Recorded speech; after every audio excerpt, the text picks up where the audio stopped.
Idi Amin Dada became a name synonymous with fear in Uganda. He governed the East African nation throughout the turbulent 1970s. His period of leadership was characterized by terrible violence and oppression. It was also marked by acts of extreme cruelty towards many Ugandan citizens. People across the globe eventually learned of his brutal deeds and unpredictable behavior. He soon acquired a chilling and unforgettable nickname that captured his essence. This title, the Butcher of Uganda, starkly reflected his savage reign. The impact of his rule left an indelible and painful mark on the nation. Amin's regime lasted for 8 long and terrifying years, from 1971 to 1979. During this time, Uganda experienced a profound and devastating transformation. What was once a promising post-colonial nation descended into chaos and despair. The institutions of government were systematically undermined and corrupted. The economy, once relatively stable, was shattered by reckless policies. Fear became a daily reality for countless individuals living under his unpredictable command. The international community watched, often with a mixture of horror and condemnation. His actions brought shame and notoriety to Uganda on a global scale. The nickname, the Butcher of Uganda, was not mere hyperbole or journalistic sensationalism. It was a grim testament to the sheer scale of human suffering he inflicted. Estimates of the number of people killed during his rule vary widely. Most historians and human rights organizations suggest figures ranging from 100,000 to 500,000. These were not just casualties of war or political conflict in the traditional sense. Many were victims of targeted killings, torture, and unexplained disappearances. His security forces operated with impunity, spreading terror throughout the land. Understanding IDI. Amin's reign is crucial for several important reasons. It serves as a stark reminder of the dangers of unchecked power. It highlights how a single individual can inflict immense suffering upon an entire population. The story of his rule also offers valuable lessons about political instability. It shows the fragility of democratic institutions in the face of military ambition. For Uganda, remembering this dark chapter is essential for national healing. It is also vital for building a future where such atrocities are never repeated. His shadow still looms large over the country's history. Idi Amin's early life is shrouded in some mystery and conflicting accounts. He is believed to have been born around 1925, though the exact date is uncertain. His birthplace is generally cited as Koboko, in the West Nile region of northwestern Uganda. This area is near the borders with Sudan and Congo.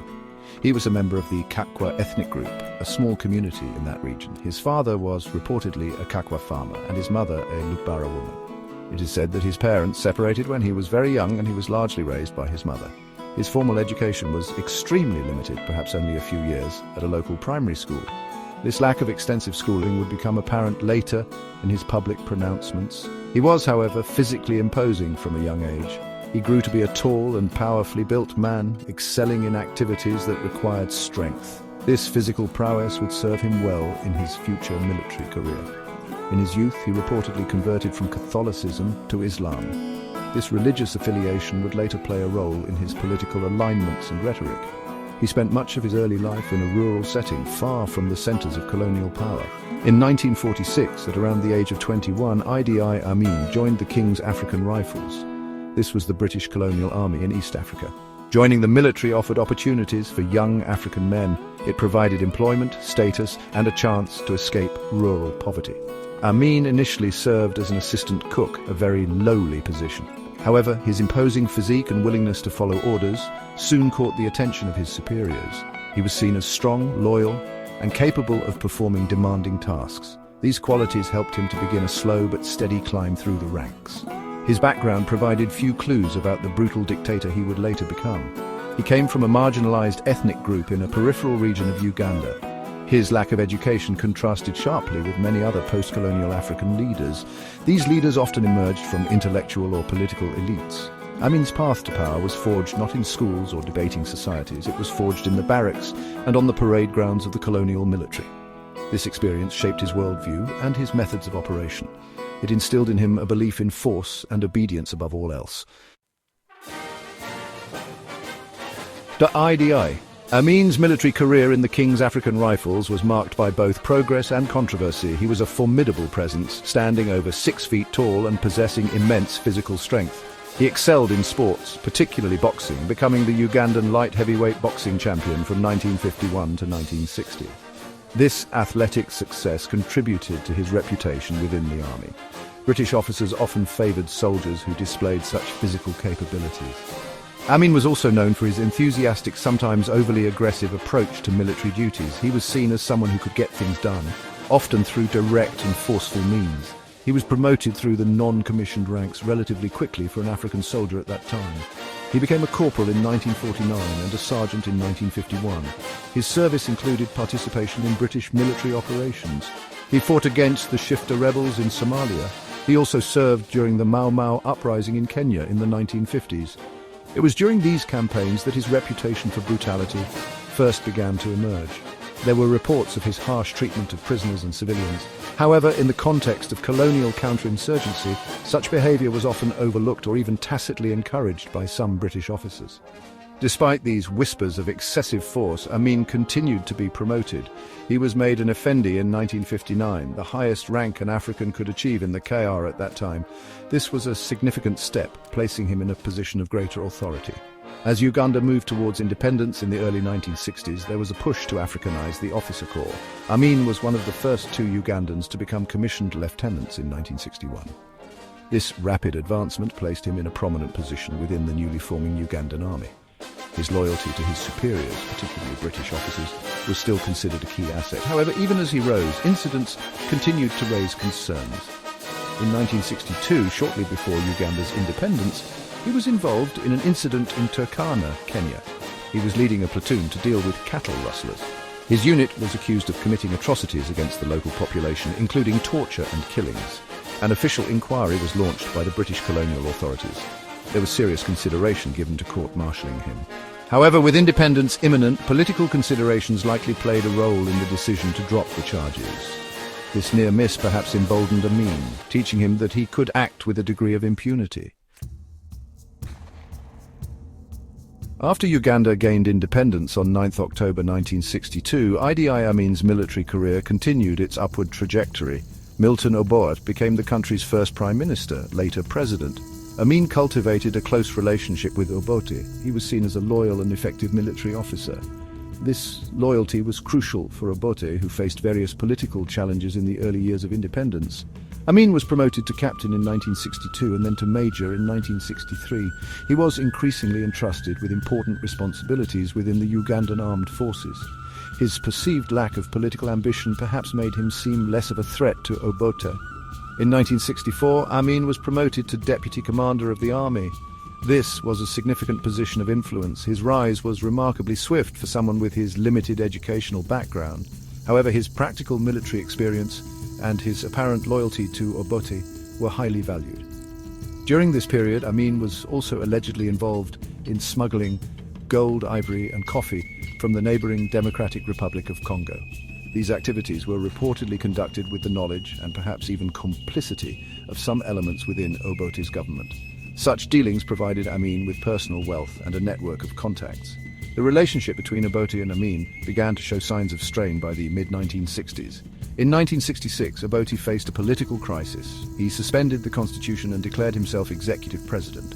Amin played a key role in supporting Obote during this period. He led troops to attack the palace of the Kabaka of Buganda, Mutesa II. The Kabaka was a rival to Obote and was forced into exile. Amin was rewarded for his loyalty by being promoted to commander of the army and air force. This made him the most powerful military figure in Uganda. Despite his promotion, suspicions grew between Obote and Amin. Obote became increasingly wary of Amin's growing power and influence within the military. Amin, for his part, likely felt he was not fully trusted. There were concerns within Obote's government about corruption allegations against Amin.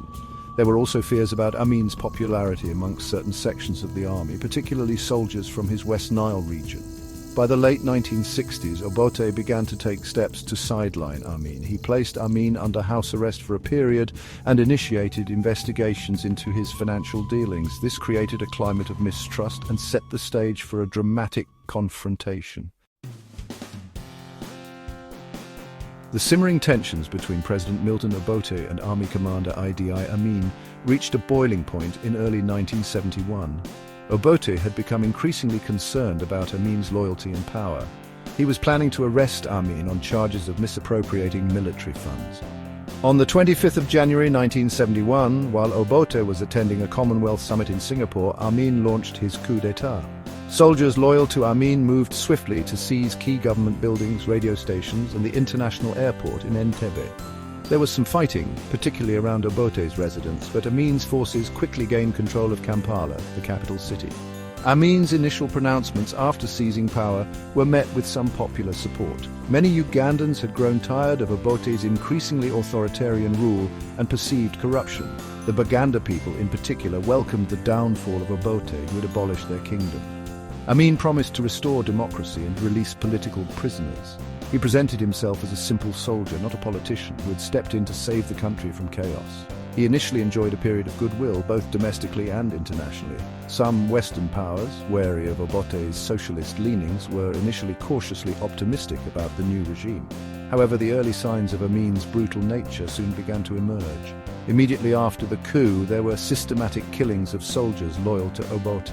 These purges particularly targeted officers and soldiers from the Acholi and Langi ethnic groups. These groups were seen as Obote's main supporters within the army. The methods used were often gruesome, setting a terrifying precedent for the years to come. Amin quickly consolidated his power by promoting loyal officers, many from his own Kakwa ethnic group or other West Nile communities. He declared himself president and head of state, dissolving parliament. The promises of a quick return to civilian rule and the restoration of democracy proved to be empty.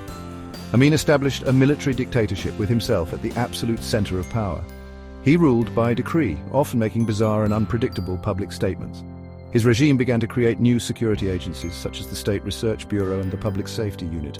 These organizations would become notorious for their brutality and their role in suppressing any form of dissent. The initial hope that greeted Amin's takeover quickly began to fade. It was replaced by a growing sense of unease and fear as the true character of his rule became apparent. One of Idi Amin's most infamous and economically devastating policies was the expulsion of Uganda's Asian community. In August 1972, Amin declared an economic war. He announced that all Asians holding British passports who formed a significant part of Uganda's commercial and professional class had 90 days to leave the country. This decision was supposedly based on a dream he had, in which God told him to expel the Asians. Around 80,000 Ugandan Asians were forced to abandon their homes, businesses, and assets. They had contributed significantly to Uganda's economy for generations, dominating trade and industry. The expulsion of the Asians had catastrophic consequences for the Ugandan economy. The businesses and properties left behind were seized by the state. They were then handed over to Amin's cronies and supporters, many of whom had no experience in running them. This led to widespread mismanagement, corruption, and a rapid decline in production and services. Shops emptied of goods, factories closed down, and essential commodities became scarce. The highly skilled workforce provided by the Asian community was irreplaceable in the short term. Amin's economic war was, in reality, an act of economic self-destruction that impoverished the nation for years to come. Alongside the economic devastation, Amin's regime intensified its persecution of specific ethnic groups. Having already targeted Acholi and Langi soldiers after the coup, the regime's suspicion and violence spread. Intellectuals, judges, prominent religious leaders, and anyone perceived as a potential opponent became a target. The Baganda, who had initially welcomed Amin, soon found themselves victims of his tyranny as well. Arbitrary arrests, torture, and killings became commonplace. The rule of law completely collapsed, replaced by the whim of Amin and his security forces.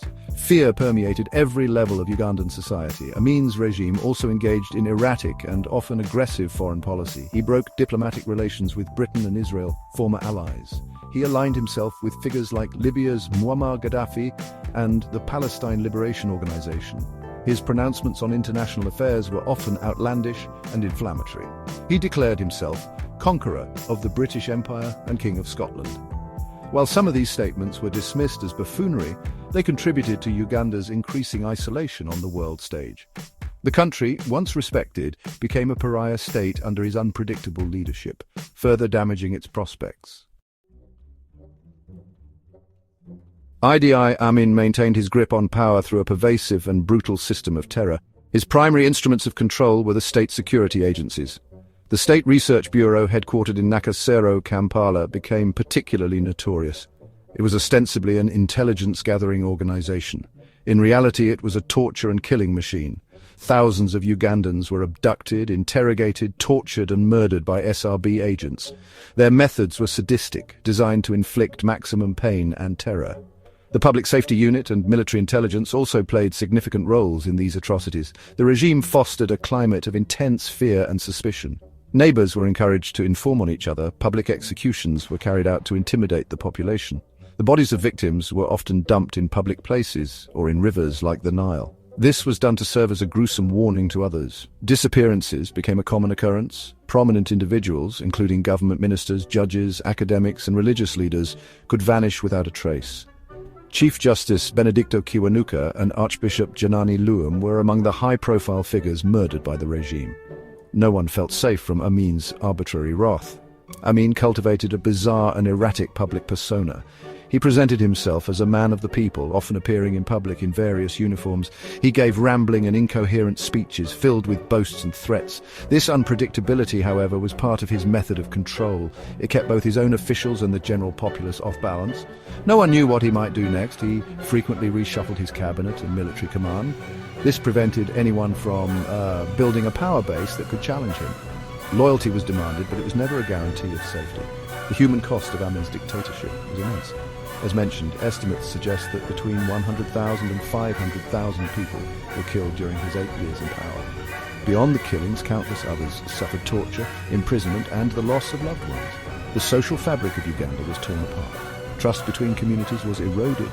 The economy was in ruins, and basic services had collapsed. The intellectual and professional classes were decimated through murder or exile. Uganda, a country with so much potential at independence, was reduced to a state of terror and destitution by one man's brutal ambition. By the late 1970s, Idi Amin's regime was facing increasing internal and external pressures. The Ugandan economy was in a state of complete collapse. His erratic behavior and human rights abuses had led to widespread international condemnation and isolation. Within the military, his traditional power base, discontent was growing. Purges and favoritism had alienated many officers and soldiers. The loyalty he once commanded was wearing thin. Several coup attempts and assassination plots had been rumored or uncovered, further fueling his paranoia and leading to more brutal crackdowns. This created a vicious cycle of repression and resistance. The catalyst for Amin's downfall came in October 1978, for reasons that remain somewhat unclear, possibly to distract from internal problems or due to a border dispute. Amin ordered the invasion of the Kagera salient. This was a strip of Tanzanian territory. His troops occupied the area, looting and killing Tanzanian civilians. This unprovoked aggression was a grave miscalculation. The Tanzanian president, Julius Nyerere, had long been a vocal critic of Amin's regime. He had also provided refuge to Milton Obote and other Ugandan exiles. Nyerere decided to retaliate decisively against Amin's invasion. President Nyerere mobilized the Tanzanian People's Defense Force. He also supported various Ugandan exile groups who were eager to overthrow Amin. The combined forces launched a counter-offensive into Uganda in early 1979. Amin's army, demoralized, poorly equipped and weakened by internal divisions, proved to be no match for the well-organized Tanzanians and their Ugandan allies. The TPDF advanced steadily, capturing key towns.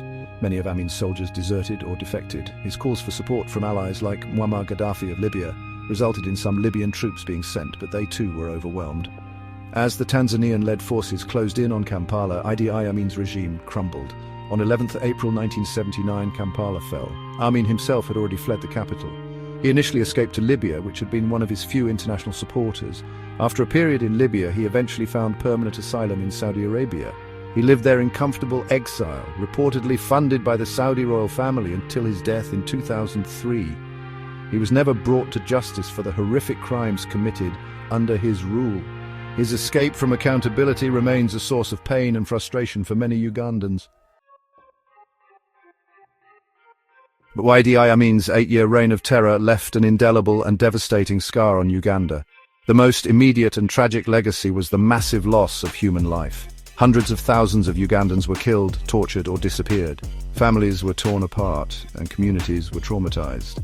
This demographic catastrophe had long-lasting social and psychological effects. The culture of violence and impunity that Amin fostered took many years to overcome. The country had to grapple with the deep wounds of ethnic division and suspicion that his regime had deliberately exacerbated for its own ends. Economically, Uganda was shattered. The expulsion of the Asian community, coupled with rampant corruption and mismanagement, destroyed the nation's commercial and industrial base. Infrastructure decayed, and essential services collapsed. It took decades for Uganda to begin to recover from this economic devastation. The country, once a promising agricultural exporter, was reduced to poverty and dependence on foreign aid. Rebuilding the economy and restoring investor confidence was a monumental task for subsequent governments. The economic war proved to be a war against Uganda's own prosperity and future. Politically, Amin's rule had a profound impact on Uganda's trajectory. It demonstrated the fragility of state institutions and the dangers of military intervention in politics. The period of instability that followed his overthrow saw further conflict and changes in leadership. It took many years before a semblance of stability returned to the country. The memory of Amin's tyranny continues to influence political discourse in Uganda. It serves as a cautionary tale about the abuse of power and the importance of upholding human rights and the rule of law. His name is invoked to warn against any slide back towards dictatorship. Globally, Idi Amin became an infamous symbol of African dictatorship and brutality. His bizarre pronouncements and horrific actions shaped international perceptions of Uganda for a generation. While his portrayal was sometimes caricatured, the underlying reality of his cruelty was undeniable. Remembering Idi Amin's reign is not just an academic exercise, it is a moral imperative. It honors the victims and acknowledges their suffering. It also provides crucial lessons for Uganda and the wider world about the enduring importance of justice, accountability, and the protection of human dignity against tyranny. His dark legacy must never be forgotten.